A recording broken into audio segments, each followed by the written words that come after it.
लूत की बीवी और बेटियों की बाइबल की कहानी। जब खुदा का कहर जमीन पर नाजिल होने को था, उसने एक खानदान को बचे निकलने का रास्ता दिया, लेकिन एक नजर पीछे पलटने ने हमेशा की हलाकत ले आई। आज हम आपको सुनाएंगे एक ऐसी कहानी जो न सिर्फ सच है बल्कि हर इंसान के लिए एक गहरा सबक भी रखती है। ये है लूत की बीवी और बेटियों की बाइबल की कहानी। और वो दो फरिश्ते शाम के वक्त सदोम में आए और लूत सदोम के फाटक पर बैठा था। जब लूत ने उन्हें देखा तो उठा, उनसे मिलने गया और जमीन पर झुककर सजदा किया और उसने कहा, ऐ मेरे आका, अपने खादम के घर में आई और रात बसर कीजिए, अपने पाँव धो लीजिए, फिर सुबह सवेरे उठकर अपने रास्ते चलिए। लेकिन उन्होंने कहा, नहीं, बल्कि हम गली में ही रात गुजारेंगे। फिर उसने बहुत असरार किया और वो उसके पास गए और उसके घर में दाखिल हुए और उसने उनके लिए ज़ियाफत तैयार की, बेखमीर रोटियां पकाई और वो खाने लगे।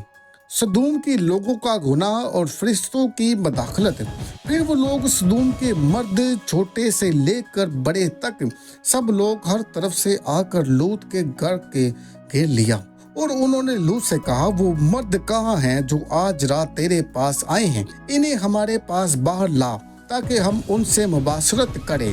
तब लूत ने उनके पास बाहर निकला और दरवाजा बंद कर दिया और वो कहने लगा, ऐ मेरे भाइयों, ऐसी शर्त ना करो। तब उन फरिश्तों ने हाथ बढ़ा कर लूत को अंदर खींच लिया और दरवाजा बंद कर दिया और उन्होंने उन लोगों को जो दरवाजा पर थे, छोटे से बड़े तक अंधा कर दिया, यहाँ तक कि वो थक गए और दरवाजा ढूंढते रहे। तब फरिश्तों ने लूत से कहा, क्या तुझे यहाँ और भी कोई अजीज है? दामाद, बेटे, बेटियां जो भी हैं, इस शहर से निकाल ले जा, क्योंकि हम इस जगह को तबाह करने को हैं। और जब सुबह हुई तो फरिश्ता ने लूत को जल्दी की और कहा, उठ, अपनी बीवी और दोनों बेटों को ले जा और जो यहाँ हैं, ऐसा न हो कि तू भी और तेरे शहर के सजा में हलाक हो जाए।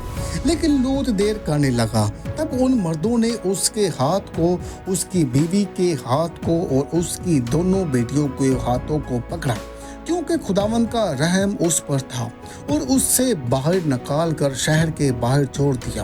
और जब वो इन्हें बाहर ले आए तो एक ने कहा, अपनी जान बचा कर भाग जाए, पीछे न देखना और ना ही मैदान की किसी मकाम में ठहरना, पहाड़ की तरफ भाग ताकि तू हलाक ना हो। लेकिन लूत की बीवी जो उसके पीछे थी, पीछे मुड़कर देखने लगी और वो नमक का सतून उसी वक्त बन गई। फिर खुदावन ने आसमान से खंदक और आग सदोम और उमोड़ा पर बरसाई और उन शहरों को और तमाम मैदान को और उस शहर के तमाम बशिंदों को और जमीन की सब नबातात को नबूद कर दिया।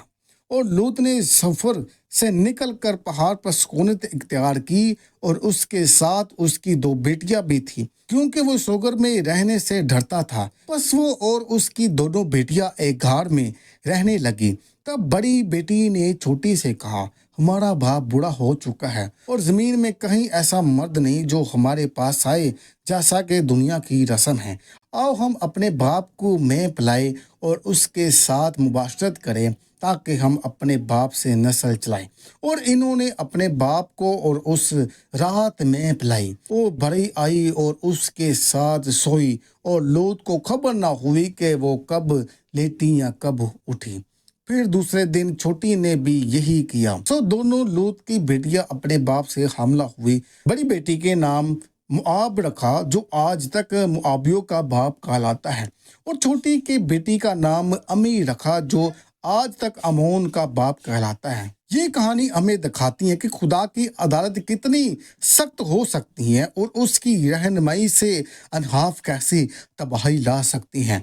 लूत की बीवी की एक नज़र ने उसे हमेशा के लिए बदल दिया और उसकी बेटियों के अमाल ने नई कौमों को जन्म दिया, क्योंकि हम भी उस रहम को पहचानते हैं जो हमें गुनाह से बचा कर नजात की तरफ जाता है। अगर आपको हमारी वीडियो पसंद है, इसे लाइक करें, शेयर करें और कमेंट करके बताएं कि आप अगली वीडियो कौन सी देखना चाहते हैं। अगर आप चैनल पर नए हो तो चैनल को जरूर सब्सक्राइब करें।